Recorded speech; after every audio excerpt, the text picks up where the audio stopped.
aquí grabado de la clase. Habíamos hecho la semana anterior acerca de los TPS, ¿no? O sea, cómo funciona el TPS. Estamos viendo hasta ahora cómo funciona un TPS directo, ¿no? Directo porque vamos a trabajar para 2 dimensiones, para 3 dimensiones. Y cuando hablamos de sistema de planificación inverso, estamos trabajando para casos de IMRT y BIMAT. ¿Qué tenemos que considerar durante todo el proceso de planificación?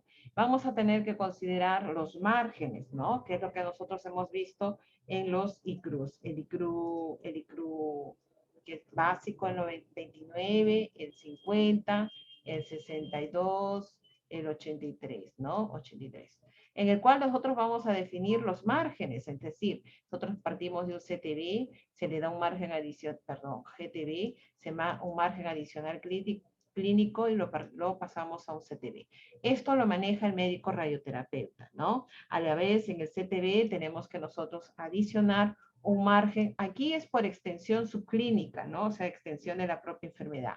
Pero a partir del CTB tenemos que manejar nosotros 2 tipos de márgenes, ¿no? O sea, para pasar del CTB al PTB. El PTB es el CTB más un margen, ¿no? Que es el margen propio al movimiento y el margen propio al equipo de tratamiento. Entonces, esos márgenes asociados a los movimientos han sido estudiados a través de la Asociación Americana de Física Médica en el TG 76, ¿no? Bueno, podemos hacer estudios y seguimiento de estos márgenes a través de las zonas pélvicas, por ejemplo, pero es mucho más crítico en las zonas de respiración, ¿no? La zona del sistema respiratorio. ¿Esto qué significa? Que nosotros tenemos que considerar la extensión de estos márgenes por movimientos involuntarios de los órganos en función al tipo de paciente, en función a la técnica con la cual trabajamos. Porque si nosotros tenemos, por ejemplo, en el equipo incluido los CONVIN-CT, que es la obtención de imágenes en 3 dimensiones, y podemos hacer las correcciones en el día de tratamiento, pues estos márgenes pueden ser un poco más ajustados. Pero si nosotros no contamos con CONVIN-CT, solamente tomamos imágenes al inicio de tratamiento, eventualmente otra imagen a la mitad de tratamiento, entonces no tenemos mucho control sobre estos tipos de variaciones o movimientos. Entonces, en julio del 2006, estos reportes, tanto dado por la Asociación Americana de Física Médica y dado por la Agencia Internacional y otras instituciones internacionales, lo que hacen es comenzar a darnos unas recomendaciones asociados a un tema en específico, en este caso sobre los tipos de márgenes en funciones a los movimientos. Vamos a ver aquí. Entonces, ¿qué es lo que consideran aquí? Van a describir la magnitud del movimiento respiratorio, es decir, estos márgenes van a ser de forma uniforme, hacia todos los lados voy a colocarle los 2 o 3 centímetros, o voy a hacerlo de forma diferente, ¿no? Por ejemplo, cuando nosotros respiramos, ¿hacia dónde vamos a tener un mayor movimiento? ¿Hacia un APPA o hacia las laterales? Entonces aquí lo que van a comenzar a analizar justamente son los problemas asociados o causados por este movimiento respiratorio, que va a estar asociado ¿qué? A las técnicas que se le va a aplicar, de acuerdo a las técnicas con las cuales vamos a tratar durante el proceso de radioterapia, y las recomendaciones en cuanto, por ejemplo, a la inmovilización, ¿no? Vamos a ver cómo algunas instituciones usan un sistema de inmovilización diferente a otros, algunos no usan ningún tipo de sistema de freno o inmovilizaciones para casos de tórax, por ejemplo, ¿no? Va a depender mucho de las herramientas con las que contemos. Entonces, y esto está asociado también a los programas de control y garantía de calidad. Por ejemplo, si trabajamos con intensidad modulada, BIMAT, o hasta con 3D, podríamos nosotros hacer la implementación del control de calidad del paciente específico, que es el uso de ciertos fantomas o múltiples detectores planares, por ejemplo, o algunos de reconstrucciones volumétricas, que nos van a permitir hacer un control que lo que nosotros vamos a planificar, ¿no? En el sistema de planificación, es lo que estamos dando al paciente en el equipo. Entonces, va a depender mucho, ¿no? Y si contamos, por ejemplo, con técnicas de IGRT, con técnicas respiratorias, en el cual, por ejemplo, se entrena al paciente para que la respiración no sea muy fuerte, para que esos márgenes no sean muy variables, por ejemplo, ¿no? Y que se pueda tener una respiración sincronizada, ¿no? Estos movimientos respiratorios obviamente van a afectar a todo lo que está asociado en la zona del tórax, ¿no? Si nosotros vamos a tratar, por ejemplo, un caso de cáncer de mama, un caso de esófago, hígado, etcétera. Entonces nosotros tenemos que considerar hacia dónde vamos a tener una más o menos extensión, va a depender. Podría influir también esto en la zona del abdomen inferior y hasta la zona de la pelvis. Eso nosotros tenemos que hacer las evaluaciones, ¿no? Nosotros tenemos muchos casos de cánceres de mama, por ejemplo, cánceres de pulmón. Bueno, en Estados Unidos hay muchos más casos de pulmón que nosotros, por el tipo de vida que llevan también, ¿no? Entonces, estos cánceres de pulmón, por ejemplo, no tiene sentido que nosotros manejemos cánceres, márgenes muy ajustados, ¿no? Porque al final vamos a terminar no dándole la dosis total al volumen de tratamiento, que en este caso sería el tumor pulmonar, ¿no? Entonces tenemos que hacer las evaluaciones, los tipos de enfermedades, los estadiajes en función a la patología, en función, como les siempre digo a los alumnos, el alumno previo a iniciar una planificación tiene que comenzar por leer la patología, es decir, ¿qué caso clínico es? ¿No? Ah, es un cáncer de mama, pero ¿qué estadio? ¿Qué T? ¿Qué N? ¿Qué M? Ustedes ya saben porque están llevando anatomía, si es que no han llevado, cuando hablamos de tumoraciones, nódulos y metástasis, ¿no? El T es un T sub 0, es un T sub 1, un T sub 2, un T sub 3, un N sub 0, o puede ser un TX, por ejemplo, cuando tiene aquí un NX significa que no está reconocido, N sub 0 porque tiene nódulos, o sea, no tiene nódulos, metástasis también igual, no reconocido, o metástasis 0, o nódulos en estadio 1, 2, 3, etc. Entonces tenemos que interpretar, ¿no? ¿Y qué significa este T, ¿no? Por ejemplo, que esté totalmente encapsulado, que esté mayor de la mitad del encapsulamiento, que salió de la cápsula, que se extendió, etc. Entonces, en función a estas definiciones de los estadios, es que nosotros vamos a manejar los márgenes. No nosotros exactamente cuando hablamos de márgenes clínicos, pero sí tenemos que ir de la mano con el médico, ¿no? El físico médico tiene que intervenir en la discusión de los casos clínicos y por eso tiene que manejar muy bien estos términos. Ustedes tienen que estar y no actuar de forma mecánica. Ah, ya me dijo, ¿qué le pongo? ¿Cuántos campos? Tanto. ¿De cuánto por cuánto? Tanto. Suficiente. No. Entonces tienen que involucrarse con el historial del paciente, es decir, es varón, es mujer, qué edad tiene, cuáles son sus patologías, cuáles son sus estadiajes, es un tumor primario, estamos tratando los casos de metástasis, qué estamos tratando, cuál es el margen a considerar, siempre tiene que haber mucha comunicación del físico médico con los otros profesionales involucrados, tanto con el médico para definir los márgenes, así como con los tecnólogos para poder definir bien las localizaciones del paciente en el tratamiento, ¿no? Es importante señalar el movimiento respiratorio, es una fuente potencial de error en radioterapia. Claro que sí, porque una persona que tiene 20 años no va a respirar igual a una persona que tiene 70 años, ¿no? Cada uno, un paciente es independiente. Profesora, pero yo no tengo los implementos para poder manejarlos, pero podrías tranquilamente con una regla en 90 grados, colocas a tu paciente sobre el pecho, le colocas una regla, aquí colocas otra regla y haces que respire. Y entonces va a respirar y vamos a tener tanto el llenado del pulmón como en el vaciado. Entonces aquí tienes los márgenes, listo, ya manejaste aquí los márgenes, ¿no? Ah, ya, este paciente tiene, por ejemplo, anteroposterior 2 centímetros, profesora. Ah, muy bien. Ya manejaste, ¿no? Porque los pacientes, sobre todo, cuando tienen cáncer de pulmón, tienen mucha dificultad para respirar y muchas veces hacen respiraciones profundas y eso te va a llevar márgenes a veces hasta de 4 centímetros. Por eso es que es importante la evaluación de estos movimientos respiratorios, es decir, cómo va a ir variando de día a día, ¿no? Entonces nosotros tenemos que conocer y poder nosotros definir, ¿no? Cuántos son esos márgenes. Cuando nosotros hablamos de estos márgenes, tenemos que considerar que estamos hablando de cambios de volúmenes, ¿no? Vamos a tener, por ejemplo, ¿no? Un volumen corriente, que es cuando nosotros respiramos sin ningún problema, entre que estamos tranquilos, no hemos corrido, no hemos nadado, no hemos hecho una actividad que nos demande un mayor volumen, entonces estamos digamos, en reposo. Entonces vamos a respirar tranquilos, vamos a llamarle a eso un volumen corriente de 500 mililitros, es el cambio que vamos a tener entre la inspiración y la expiración, ¿ok?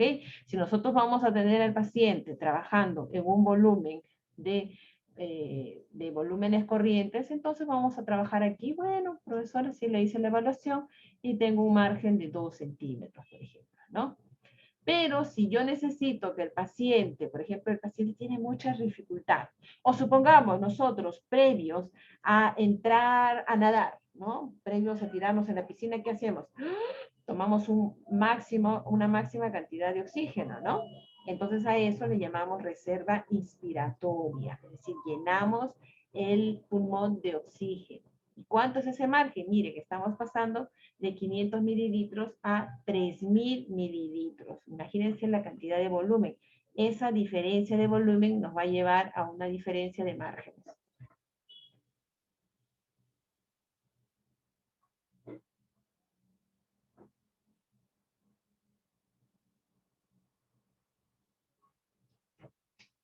Entonces, a eso le vamos a llamar nosotros como reserva inspiratoria, ¿no?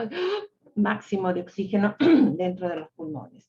Pero a la vez nosotros vamos a comenzar a expirar, entonces expulsamos el máximo y lo que llamamos como reserva inspiratoria. Esto les digo para que ustedes tengan en cuenta de cómo se van a manejar las diferencias de volúmenes durante la respiración, ¿no? De igual manera, obviamente nosotros no expulsamos el total de oxígeno, ¿no? Va a quedar una parte de oxígeno en el pulmón y es lo que le da la forma al pulmón. El pulmón no se convierte en una pasita, ¿no? Queda todavía en forma de pulmón, el cual se va a manejar con un margen de 1200 mililitros y lo que le vamos a llamar como volumen residual, 1200 mililitros, ¿ok? Entonces, cuando nosotros queremos evaluar en el paciente, evaluamos, vamos a tener la capacidad pulmonar total, en el cual vamos a considerar todos estos márgenes, ¿no? El volumen de reserva inspiratoria, el volumen residual, la capacidad inspiratoria, etc. Pero si nosotros queremos evaluar en realidad, ¿qué es lo que queremos evaluar? Son los márgenes, es decir, cuánto de paciente está expulsando, inspirando y expirando, digamos, ¿no? Lo que vamos a evaluar es la capacidad vital pulmonar. La capacidad vital pulmonar es la capacidad pulmonar total menos el residual. Es decir, no vamos a considerar el volumen que queda ahí, el que va a dar forma al pulmón, ¿no? Que son los 1200 mililitros. Entonces, la capacidad vital pulmonar va a ser la sumatoria de todos los volúmenes, exceptuando los volúmenes residuales, ¿no? A la vez, si yo quiero evaluar también la capacidad inspiratoria, o sea, cuánto de capacidad tiene el paciente de poder, ¿no? Llenar los pulmones, que hemos visto que es alrededor de 3000. Claro, estamos hablando de aquí de personas en términos comunes, ¿no? Porque si hablamos de personas entrenadas en natación, por ejemplo, estas capacidades pueden fluctuar de 3000 a un 4000, 5000, etcétera, ¿no? Etcétera.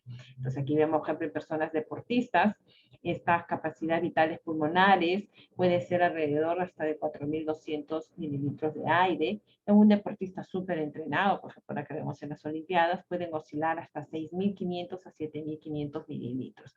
No es lo mismo la capacidad vital pulmonar de personas que viven en la selva, en la costa o en la sierra, por ejemplo, ¿no? Los de la selva van a tener una mejor capacidad vital pulmonar, ¿no? Entonces, esos detalles nosotros tenemos que considerarlo en la adquisición de imágenes. ¿Cómo vamos a tomarle las imágenes a estos pacientes?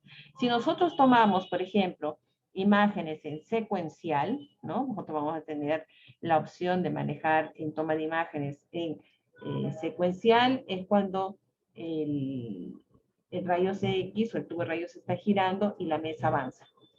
Gira de nuevo y la mesa avanza, ¿no? Entonces, el detalle es que si nosotros dejamos que el paciente esté respirando de forma normal y tomamos el secuencial, que es un poquito más lento, lo que finalmente vamos a tener son como una especie de picos, ¿no? Aquí nos convendría tomar en helicoidal, ¿no? O sea, mucho más rápido, el paciente simultáneamente se está desplazando en la mesa y se está disparando. Entonces, voy a tener una mejor definición de imágenes. De preferencia, vamos a pedir que el paciente deje de hacer movimientos de inspiración y expiración. ¿Por qué? Porque eso me va a permitir a no tener mucha distorsión de la imagen, ¿no? Porque si no, estas respiraciones entre ida y vuelta, claro, lo ideal es que podría tomar una secuencia con los pulmones llenos y luego con el pulmón con el oxígeno expulsado, ¿no? Para tener una idea de las variaciones por el llenado del pulmón, ¿no? Podría ser. Pero tampoco no queremos sobreirradiar al paciente, entonces simplemente le decimos, ¿sabes qué? Tome aire y reténgalo unos 10 segundos. Entonces todo eso lo hacemos con la ayuda del tecnólogo médico, quien maneja muy bien la técnica sin ningún problema. De preferencia, no. Tenemos que nosotros siempre, no tanto de preferencia, sino de recomendación, es que si vamos a tratar esta zona, por ejemplo, aquí tenemos los volúmenes, en el caso del CTB, tenemos aquí un tumor pulmonar, tenemos que dejar libre esta zona porque nosotros podríamos irradiar por aquí, podríamos irradiar por aquí, por aquí. Entonces tenemos que tener los brazos, ¿no? Colocados fuera del campo. Entonces se coloca aquí en la parte, puede ser el brazo inclinado, el brazo, ya eso se va a definir en el momento, o sea, cuál es la mejor comodidad para el paciente, ¿no? Ahora, no le vamos a pedir que ponga la posición de los brazos de una forma que no pueda aguantar 10 minutos, ¿tiene? Porque recuerden que el paciente se va a quedar en máquina alrededor de 10 minutos entre que se localiza, entre que se dispara, entre que se ingresa de nuevo, se sale. Entonces el paciente no debe cansarse, ¿no? Hay que colocar los brazos de la forma más cómoda posible. De la forma como se coloca el brazo, ahí recién vamos a hacer el alineamiento. ¿Qué significa el alineamiento? Que nosotros vamos a colocar las vías de referencia, tanto en anterior como en las laterales. Aquí estamos haciendo el alineamiento, hemos alineado porque ya el paciente está posicionado de la forma en que va a recibir su tratamiento. Ah, no, es que se cansó, profesor, y inclinó un poco el brazo. Esto te va a alterar todas tus villas, te va a alterar tus puntos de referencia. No, el paciente tiene que colocarse, si va a estar con los brazos así o va a estar con los brazos cruzados aquí, tiene que eso mantener durante el tratamiento. ¿Ok? Hay que tener mucho cuidado. Entonces, esto nos va a llevar a las limitaciones de planificación porque nos van a ayudar a manejar los márgenes. No puedo hacer el mismo, ya, pulmón, dale 2 centímetros a todos. No, cada paciente se trabaja de forma individual, porque la idea es asegurar la cobertura, lo que nosotros hemos visto como el índice de conformidad, ¿no? ¿Qué cosa era el índice de conformidad? Y es que yo tengo mi PTB, ¿no? Acá tengo mi PTB, creo que les había dejado la tarea, a ver, voy a revisar ahora que les he dejado. Ya, bueno, creo que tarea 1. Sí, acá está. TCPN, TNCP y EU. Interesante, muy bien. Entonces, tengo el PTB, me olvido, si no, el PTB, y entonces a este PTB, que es el volumen, voy a describir una curva, ¿no? He elegido una curva en la cual que vamos a prescribir la dosis. Esa curva por lo general está del 95% hacia arriba, ¿no? Ya dijimos que lo ideal sería 100%, pero no, pues no se puede manejar 100%, ¿no?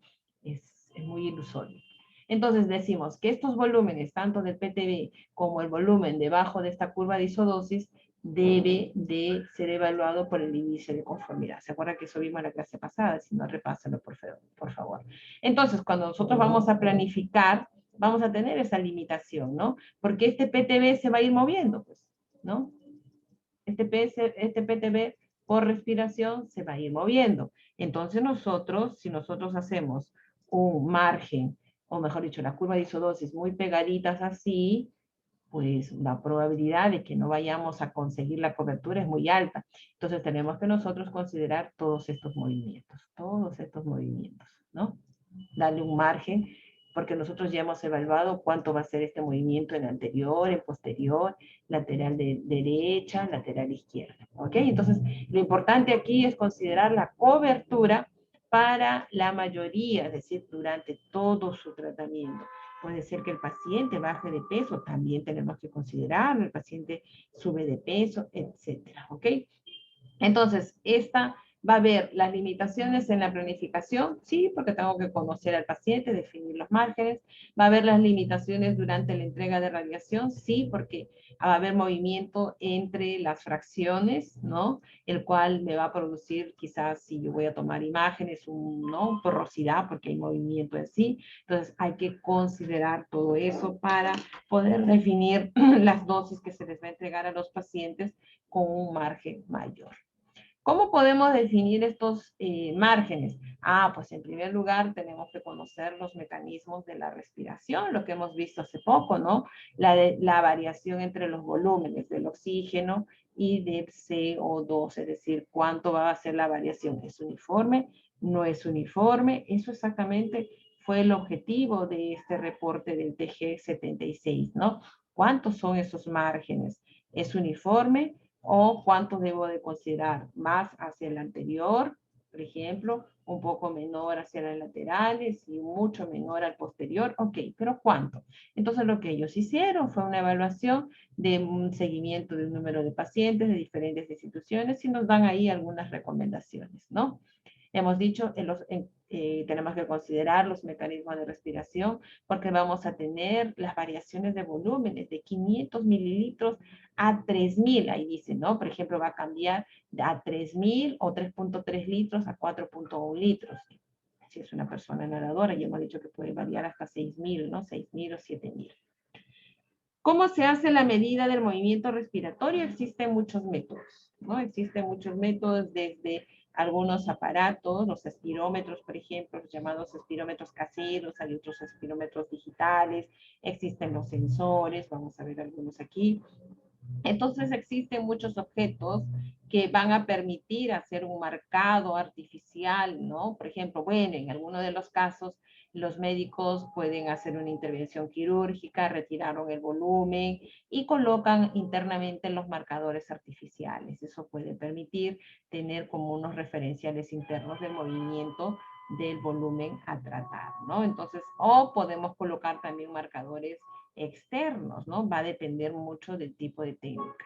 Entonces, ¿qué tenemos que considerar aquí? Como les decía, miren, estos son, por ejemplo, las variaciones de los patrones respiratorios en un paciente, ¿no? Que se han considerado en un minuto.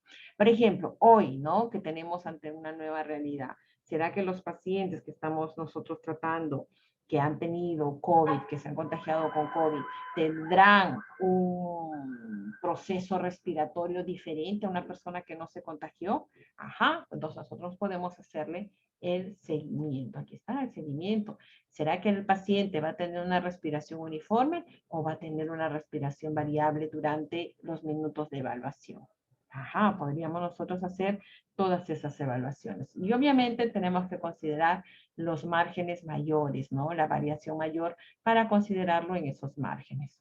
Entonces, estas variaciones nosotros las podemos hacer usando diferentes técnicas, como por ejemplo ultrasonido, ¿no? Ya sabemos que ultrasonido es el envío de ondas en el margen justamente de los ultrasonidos, ultra, porque son mayores de 20.000 Hz, ¿no? Envío de ondas para la obtención de, chocan esto con cada uno de los tejidos o diferentes densidades y esto se va a dar en la reconstrucción de las imágenes. Podríamos hacerlo usando tomografías, resonancias, fluoroscopías, etc. Profesora, pero con la rejusta nos dejan hacer tomografía, que vamos a hacer imágenes de tomografías, resonancias. Muy bien, sí, pues es la realidad, ¿no? Y por eso que nos tenemos que ingeniar. Podríamos generar un espirómetro casero, o lo que les acabo de decir, colocando simplemente esas dos reglas para saber el margen del movimiento de la respiración. El detalle es tener información de ese margen, ¿no? En función, nosotros podríamos colocar marcadores fiduciales externos. Entonces, justamente este reporte del TG76 maneja, miren cuántos digamos, investigadores, ¿no? Todos estos son publicaciones que han realizado y estudios que han realizado de movimiento, miren, data de movimiento de los tumores pulmonares. Ellos han sacado cuánto es el movimiento en direcciones en AP, digamos, de la cabeza a los pies y en laterales, ¿no? Vamos a encontrar movimientos muy variables de 9.5, de 5 milímetros, de 10.5 milímetros, 2.5 y etcétera, ¿no? Entonces van, o sea, hay un mínimo y un máximo de movimientos y vemos que hay bastante diferencia, ¿no? Pero vemos que, ¿dónde vamos a encontrar? Por ejemplo, aquí han encontrado en cabeza a los pies, 9.4. Entonces, esto nos lleva a que en realidad, pues los pacientes no van a tener un movimiento tan uniforme, ¿no? O sea, no todos puedo yo decir que todos se mueven en una misma dirección, entonces por eso tenemos que hacer las evaluaciones. A la vez ellos han hecho la evaluación de que si el pulmón se mueve o la zona torácica se mueve, esto puede conllevar a que otros órganos, como por ejemplo páncreas, el hígado, etcétera, o el diafragma, pueda, o los riñones, pueda haber movimiento de ellos. Y entonces justamente estos observadores, que son personas que han hecho seguimiento, han hecho las observaciones de cómo se podrían mover en diferentes formas, ya sea en profundidad, en laterales, en APPA, etcétera, ¿no? Entonces, eso también hay que considerar, porque no estamos, estamos en la parte superior, muy bien, pero ahí hay otros órganos que también tenemos. Recuerden que los órganos de riesgo, ya considerado en el ICRU 62, se considera que estos órganos de riesgo también tienen movimiento, ¿no es cierto? Se mueve, dice, la cantidad de que un tumor de pulmón se mueve durante la respiración es muy variable, ¿no? Por ejemplo, aquí han hecho la evaluación de 22 pacientes con tumores de pulmón. 10 sujetos no mostraron movimiento del tumor en las direcciones superior e inferior, mientras que 12 sujetos sí tuvieron esta variación de 3 a 22 milímetros. Entonces, ¿cómo hacen la variación? Pues muchas veces le coloca un objeto externo y esto aquí en la parte externa va a tener un sensor para saber ese movimiento, ¿no? Entonces se dice que no se encontraron correlación entre la ocurrencia o la magnitud de movimiento, es decir, que no es uniforme, ¿no? Entonces aquí nos ponen así grande en rojo, dice, cada paciente tiene que ser evaluado de forma independiente. ¿Ok? Ojo, ¿no? Nos llega un caso de pulmón, hay que hacer sus evaluaciones de forma independiente. ¿Por qué? Porque cada paciente, recuerde que nosotros estamos compuestos, los pulmones están compuestos de alveolos, ¿no? Estamos compuestos de alrededor de 600 millones, de 400 a 600 millones de alveolos, ¿no? Los cuales van a permitir el ingreso de oxígeno. Pero si el paciente tiene algún tipo de dificultad, como por ejemplo ahora con el COVID, ¿cuánto va a variar? Y va a haber investigaciones que van a estar asociados a tratamientos de radioterapia en pacientes con COVID. Algunos han quedado con muchas secuelas de respiración, entonces esos márgenes también a nosotros nos va a llevar ciertas variaciones, ¿no? Entonces, estos movimientos pueden ser evaluados a través de marcadores colocados en la superficie o con espirómetros. Ya hemos dicho, no sé si he puesto una foto de un espirómetro, creo que lo he puesto. Un espirómetro, ustedes si han ido a un hospital, por ejemplo, han visto que a los pacientes muchas veces les colocan como una especie, si no han visto, van a observar ahora, como una especie de pelotitas y les hacen soplar para que las pelotitas lleguen hasta la parte superior. Es una forma de entrenar, ¿no? Su sistema respiratorio.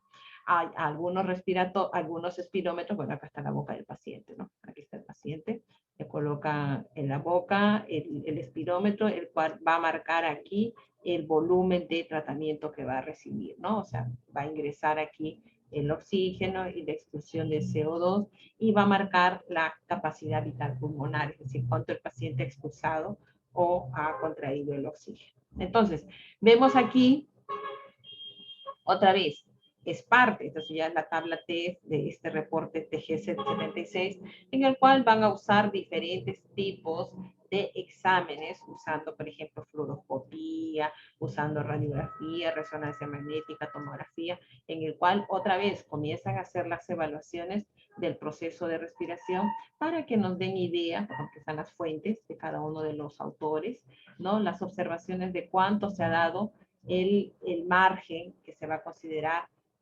por el movimiento respiratorio. Entonces, cuando nosotros vamos a manejar esto, tenemos que considerar en la planificación de tratamiento. ¿Qué vamos a considerar? Las variaciones o sea, entre fracciones o intrafracciones en la delimitación de los márgenes. Es decir, vamos a tener primero movimientos involuntarios, porque la persona está respirando, pero a la vez los movimientos entre lo que recibió hoy día y lo que recibió mañana. El paciente pudo haber bajado de peso, subido de peso, le pudieron haber colocado en una posición diferente, bajó más el brazo, menos el brazo, subió más la pierna, etcétera. Y eso me puede llevar a algunos tipos de variaciones. Por eso que tenemos que tener mucho cuidado, ¿ok? Artefactos de movimiento, o sea, esos artefactos, o sea, un artefacto en una imagen es porque me va a causar algún tipo de distorsión, y esta distorsión puede estar asociado a los movimientos por respiración. Ay, no recuerdo si estoy grabando, creo que sí, ¿no? El movimiento de respiración y el ritmo cardíaco durante la administración, ¿no? Que son funciones periódicas que tienen que ser evaluados también, ¿no? Variaciones diarias, variaciones por cambios de volúmenes de órganos y crecimiento. En algunos casos sí, pues. Recuerde que la radioterapia va a tener una respuesta lenta. No es que yo irradie y mañana el tumor está más chico, ¿no? Pero igual se tiene que hacer un seguimiento porque podría también, por el tipo de células del tumor, se podría dar un crecimiento tumoral, pues uno no sabe, ¿no?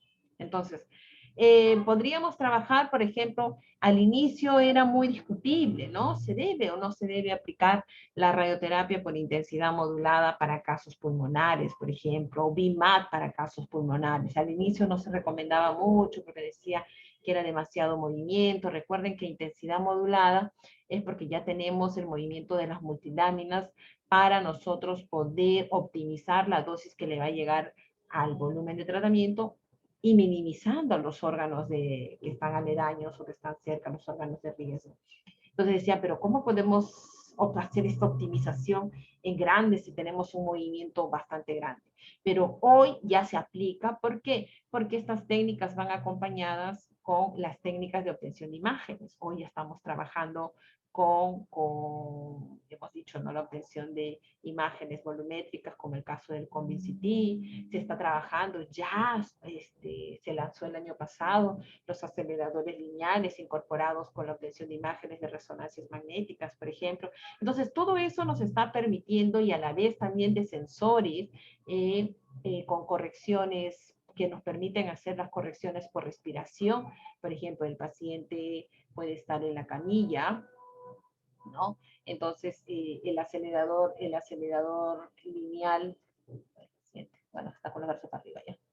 El acelerador puede estar, el acelerador puede estar dando el tratamiento y se ha colocado un sensor externo, ¿no? Que se trabaja con un sensor aquí externo, y cuando el margen, digamos así, ¿no? El volumen de tratamiento se aleja, ¿no? Por ejemplo, debería estar ajustado, pero resulta que el paciente está respirando y el volumen de tratamiento está fuera.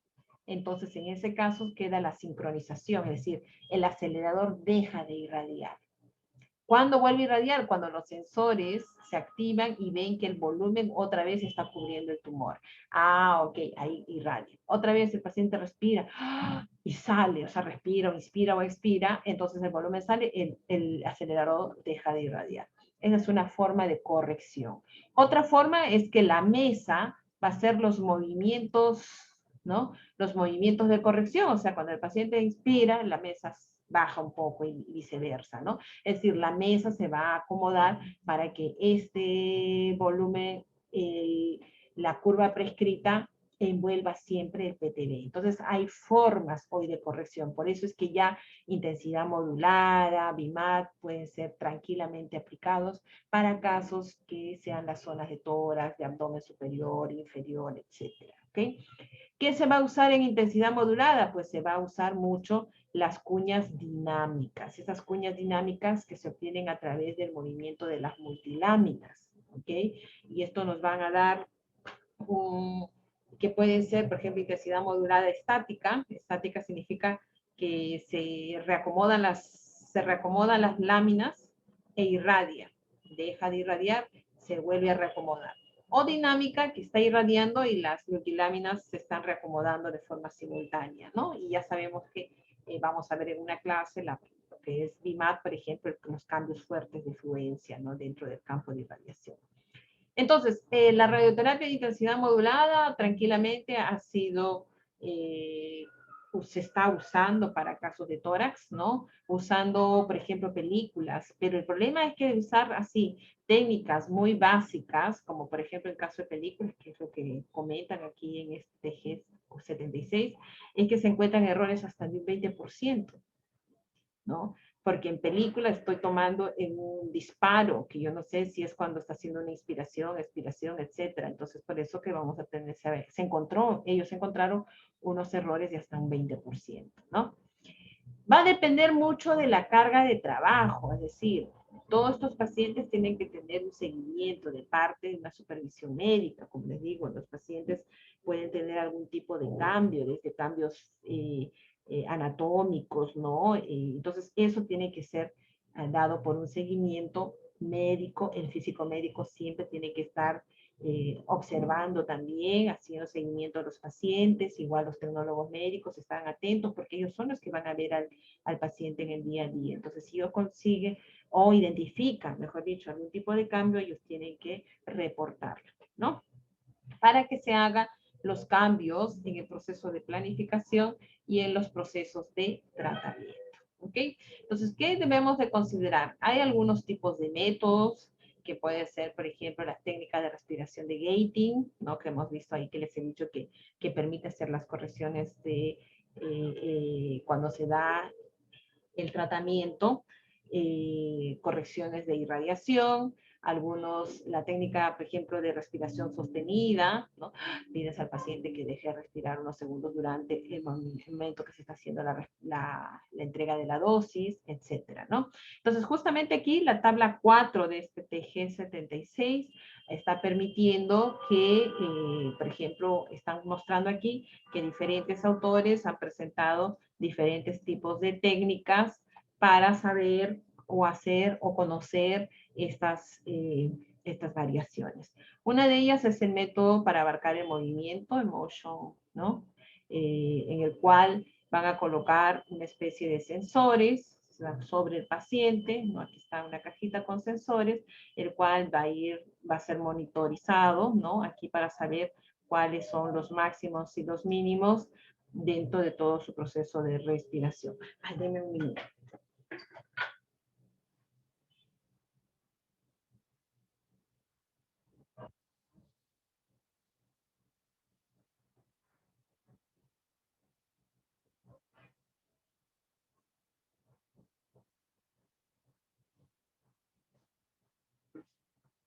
Ok, entonces, se usa esto, el cual puede estar sincronizado con el equipo de tratamiento para hacer las correcciones, ¿no? Ahí están los métodos de respiración de gating, para saber, pues, como les decía, cuál es el mínimo y el máximo en cambios de volúmenes en el proceso de respiración, ¿no? Tenemos aquí, por ejemplo, están haciendo las evaluaciones.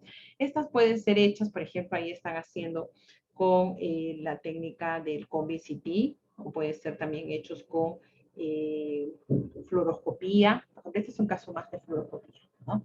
En caso de fluoroscopía, la fluoroscopía es cuando se está tomando de forma consecutiva varias placas, ¿no? Y ahí se puede ver los cambios en procesos, por ejemplo, de cambios de volúmenes, ¿no? Aquí, por ejemplo, es otro tipo de técnica en el cual se le ha puesto una especie de un espirómetro para saber de igual manera la cantidad de oxígeno que ingresa y el CO2 expulsado, el cual va a permitir saber los cambios de volúmenes, ¿no? Existen diferentes tipos de técnicas, por ejemplo, les han conectado aquí un espirómetro, lo que vemos aquí, y el cual es evaluado aquí en este computador para saber los mínimos y los máximos en cambios de volúmenes. Entonces, y se puede hacer esto también usando las tomografías para saber, por ejemplo, en una respiración normal, en una respiración después, porque tú cambias de posicionamiento al paciente que está parado, se echa, su respiración puede cambiar. Entonces puedes hacer el seguimiento minutos después para saber si eso ha cambiado o no, ¿no? Todos estos tipos de métodos, por ejemplo, la respiración con comprensión abdominal, es decir, le colocas como una especie de límite, como que ajustas a que el paciente no llene demasiado los pulmones, le colocas un límite, no sé si por aquí tengo una foto de este límite. Entonces se coloca como una especie de, como un inmovilizador, de tal manera que tú le dices hasta acá no más respiras, ¿no? Esto es lo que llamamos respiración forzada superficial con compresión abdominal, ¿no? Entonces, en este caso han hecho seguimiento de una cantidad de pacientes, 18 pacientes tratados con 4 fracciones a una dosis de 40 a 48 grays, para saber cuánto ha sido y si se ha ganado o no este tipo de márgenes, ¿no? Y han encontrado una variación de 8 a 20 milímetros, ¿no? Ha habido una pequeña reducción porque le estás poniendo límites, no puedes llenar los pulmones más que esto. ¿Cómo ponerle una regla o un límite superior, ¿no? En la superficie. Método de seguimiento en tiempo real del tumor. Bueno, ya hemos dicho que estos pueden ser dados por diferentes técnicas, incluyendo la fluoroscopía, ecografía, tomografías o resonancias, ¿no? Método de seguimiento en tiempo real del tumor, eso es importantísimo. Por ejemplo, hoy que se trabaja mucho con CombiCT, se va a ir tomando imágenes y ahí puedes ver el seguimiento, ¿no? Si el tumor, cuánto se ha movido, si ha bajado de volumen, si ha subido, si el paciente también el volumen en total ha habido algún tipo de cambio. Y lo que les había comentado, la terapia adaptativa de movimiento, los famosos tracking, que es la corrección por medio o parada del acelerador o corrección a través de la mesa, ¿no? O sea, deja de irradiar cuando este volumen de tratamiento sale del volumen marcado por el PTV, ¿no? Entonces, las recomendaciones justamente es considerar tanto la planificación, que son recomendaciones que ha dado por el TG76, que dice, ¿no? Debe considerarse estos márgenes tanto en la planificación como en la entrega de paciente. Hay que hacer, dice, cuando se mide el movimiento del tumor, el movimiento debe ser observado durante varios ciclos, porque es como nosotros, no respiramos igual cuando estamos parados, sentados, echados, etcétera, o hasta mismo la persona a veces en sus primeros tratamientos va a tener temor y eso se va a reflejar a través de su respiración, ¿no? Es importante observar que los patrones respiratorios no cambian con el tiempo. Si cambian también hay que observarlos. Si la medida de movimiento y la señal respiratoria a ser usado para el tratamiento se adquieren al mismo tiempo. Los cambios de fases o retrasos de tiempo entre movimiento interno y externo pueden ser calculados y corregidos. Esto sí es importante, ¿no? O sea, ¿cuánto voy a corregir? Una persona adulta, en muchos de los casos, cuando tiene cáncer de pulmón, por ejemplo, hemos tenido que, si lo ponemos en plano, la persona se asfixia, su respiración es mucho más fuerte. Entonces, en muchos de los casos hemos tenido que cambiar y colocarle, por ejemplo, un pequeño plano inclinado. Entonces, ahí colocamos a la paciente o al paciente, ¿no? Y sin ningún problema comienza a tener márgenes menores. Por eso tenemos que observar al paciente, sobre todo si el paciente es anciano. Recuerden que tenemos que considerar que el éxito del tratamiento está asociado a la comodidad que tiene el paciente durante el tratamiento y la reproducción de esta durante todas las fracciones que vamos a considerar. Ok, vamos a ver aquí. Bueno, buenos días. Mi nombre es Francisco Lozano y a mí me va a tocar hablar sobre qué avances tenemos en las técnicas de radioterapia y su interacción con los medicamentos de la medicina de precisión. Vamos a tratar de abarcar 5 avances en 5 minutos. El primero, vamos a hablar sobre la técnica de simulación. Previo a iniciar un tratamiento de radioterapia, todo paciente tiene que someterse a una simulación. Esta es una tomografía que el radiooncólogo va a utilizar para realizar el diseño del tratamiento. Sobre esta se calcula la distribución de la dosis y cómo se tienen que colocar los campos, cómo se va a mover el acelerador alrededor del paciente. Lo que integramos ahora, lo nuevo, es que tenemos este pequeño dispositivo que se pone sobre el paciente, el cual es un reflector de un láser infrarrojo que se le conoce como RPM, de Repositioning Management.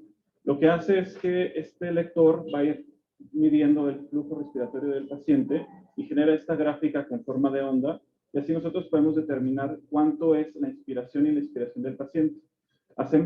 Lo subdividimos en 10 segmentos diferentes y tomamos una tomografía en cada uno de estos puntos. Terminamos teniendo 10 tomografías de esta pequeña zona donde está la lesión que queremos tratar y logramos adquirir estas imágenes. Aquí podemos ver un paciente con cáncer de pulmón que estaba siendo planeado para recibir un tratamiento de radiocirugía y al integrar las 10 tomografías, podemos ver cómo se da el movimiento de esa lesión en ese paciente.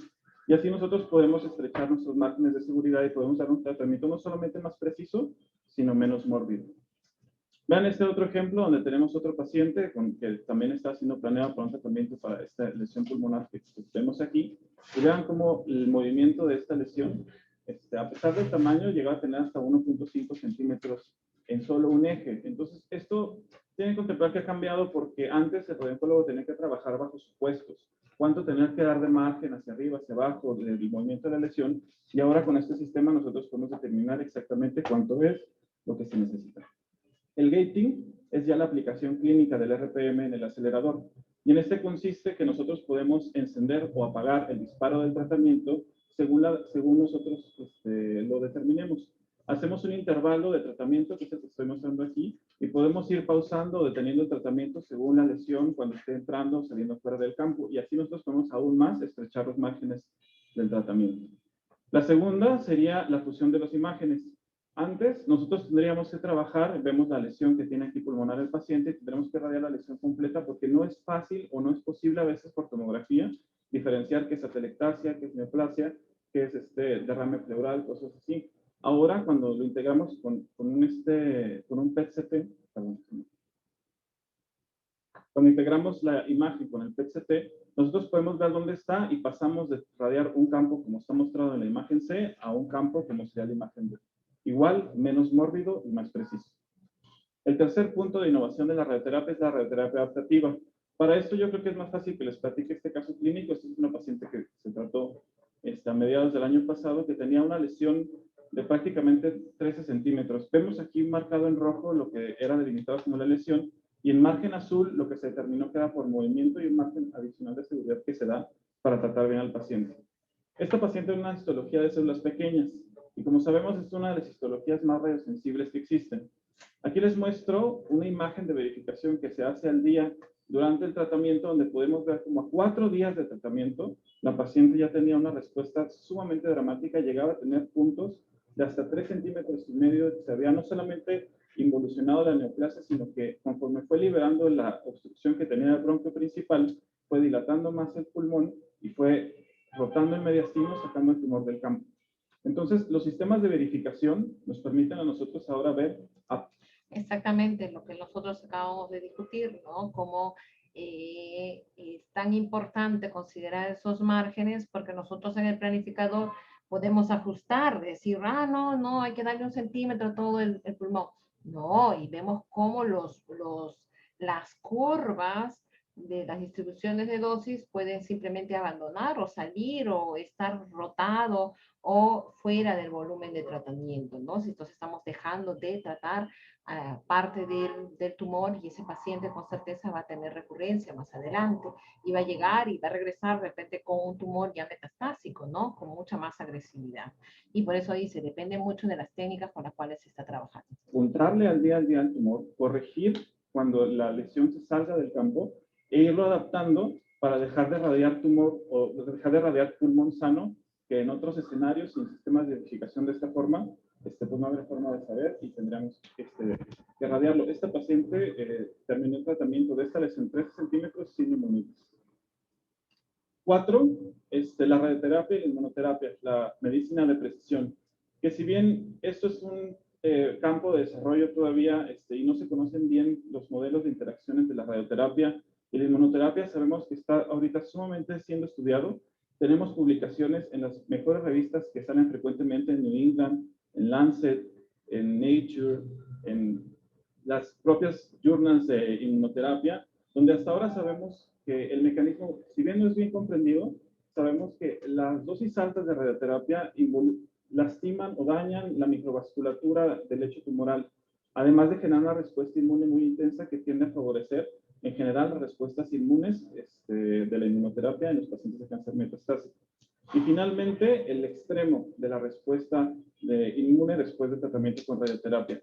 En el 2012 se publica en el New England un caso de un efecto abscopal, que así se le conoce cuando lesiones fuera de campo responden una vez que se adiciona radioterapia a un esquema de inmunoterapia.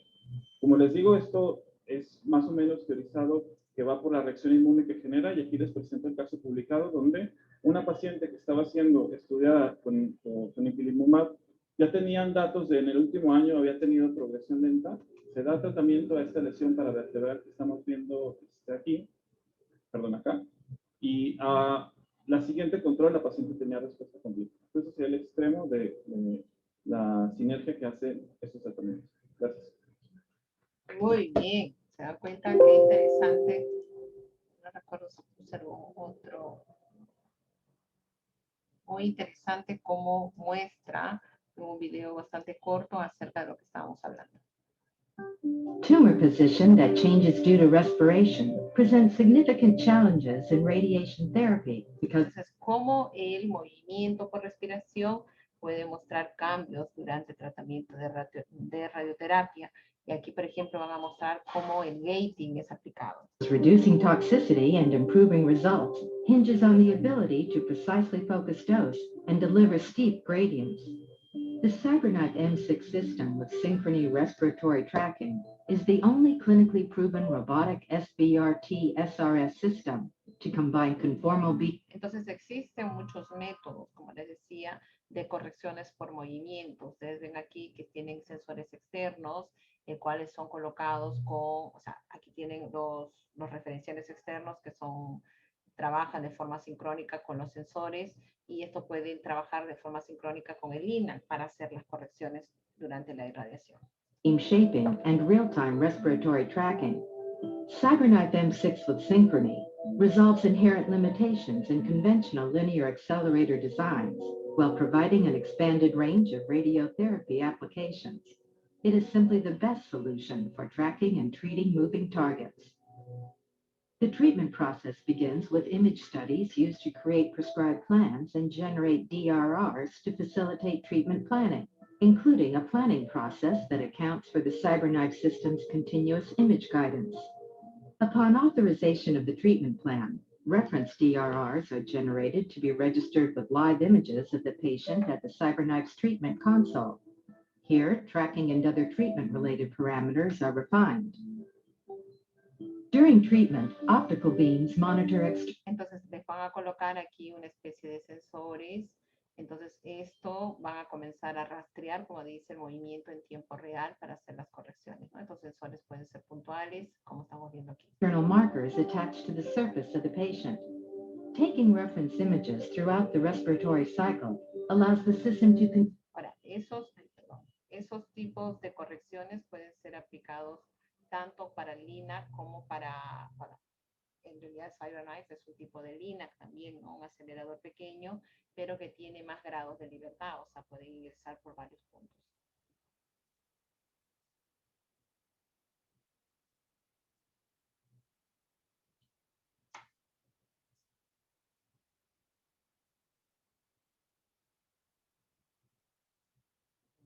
Voy a tener que cerrar.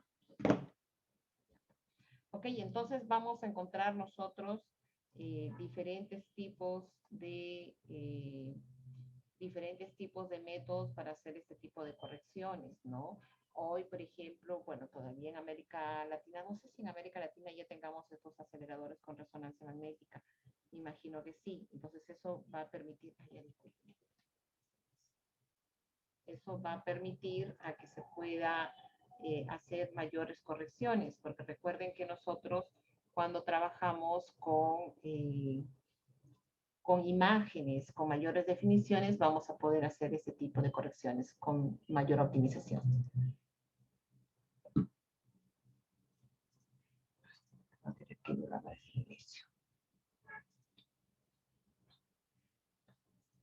Un momentito, de paciencia. Ah, estoy recibiendo mensajes que sus compañeros me dicen que no les ha llegado el artículo.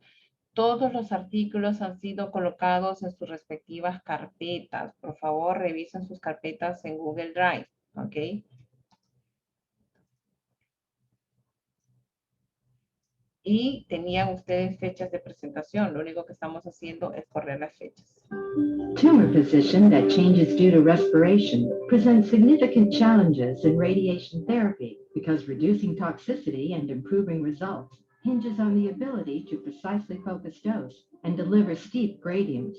The CyberKnife M6 system with Synchrony respiratory tracking is the only clinically proven robotic SBRT SRS system to combine conformal beam shaping and real-time respiratory tracking. CyberKnife M6 with Synchrony resolves inherent limitations in conventional linear accelerator designs while providing an expanded range of radiotherapy applications. It is simply the best solution for tracking and treating moving targets. The treatment process begins with image studies used to create prescribed plans and generate DRRs to facilitate treatment planning, including a planning process that accounts for the CyberKnife system's continuous image guidance. Upon authorization of the treatment plan, reference DRRs are generated to be registered with live images of the patient at the CyberKnife's treatment console. Here, tracking and other treatment-related parameters are refined. During treatment, optical beams monitor external markers attached to the surface of the patient. Taking reference images throughout the respiratory cycle allows the system to continuously monitor the patient's breathing pattern, even accounting for respiratory anomalies in real time. The CyberKnife M6 system is unique in its ability to track, detect, and correct for patient and tumor movement with industry-leading accuracy. The InSight multi-leaf collimator adds active beam shaping to the system's tumor tracking, enabling physicians to treat larger tumors with precise dose distribution, sparing critical organs and healthy tissue. Delivering radiation in a nearly limitless 3D workspace, the CyberKnife system paints the tumor from numerous angles with non-coplanar, non-isocentric beams. Such clinical precision means physicians can confidently prescribe hypofractionated therapy that can result in reduced margins, reduced toxicity, quicker recovery, and better patient outcomes. The CyberKnife M6 system with Synchrony respiratory tracking, the best solution for treating and tracking moving targets accurately. Now, even the most complex cases can be treated non-invasively with confidence and without compromise. The CyberKnife M6 series with Synchrony tracking. One company, two great technologies. Muy bien, no quería interrumpir, pero hemos visto ahí cómo se puede usar a través de diferentes técnicas, como es el caso de CyberKnife, ¿no? Ahí les dejo las referencias bibliográficas que han sido consideradas en esta clase. Ok, muy bien. ¿Alguna clase? ¿Alguna pregunta?